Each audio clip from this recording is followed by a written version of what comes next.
ขั้นตอนการเพาะปลูกเม็ดอะโวคาโดเนาะแกนอะโวคาโดนี่แกนอะโวคาโดจะมี1แกนอะโวคาโด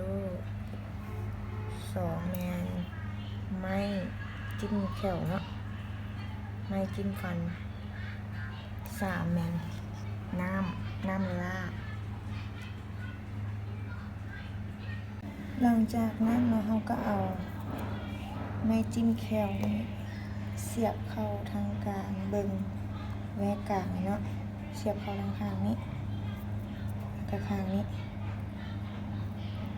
เสียบเข้า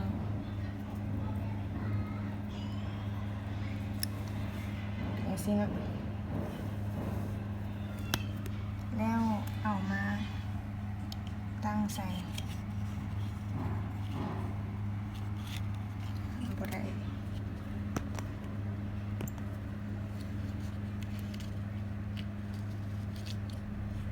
ให้มันตั้งได้นะ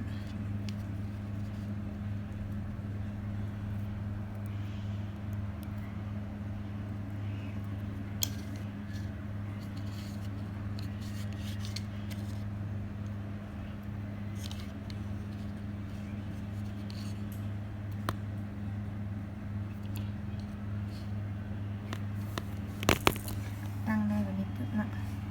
ให้ก้นมันจูกับน้ำแบบนี้หลังจากอาทิตย์หนึ่งแล้วเรามาเบิ่งมันจะแตกนะแตกเห็นหากออกมาหากออกมาหากของอะโวคาโดเนาะมันจะแตกออกมานี่แตกออกมาหอยพาอาทิตย์หนึ่งแล้วเนาะหลังจาก2 อาทิตย์เนาะเราจะมาเบิ่งหอยพาเนาะมันจะมีนอน้อยๆอย่างน้อยๆเนาะพ่นออกมานี่เริ่มมาลำต้นแล้วก็มีหากแบบนี้เนาะประมาณ2 อาทิตย์นี่แสดงว่าต้นอะโวคาโดเฮาเนาะสำเร็จเนาะเขียมจะไปปลูกภายใน2 อาทิตย์ข้างหน้าเนาะให้มันยาวกว่านี้ก่อนปลูกไว้หลายก็ย่ามันตายเนาะแช่น้ำไว้คือเก่าเนาะ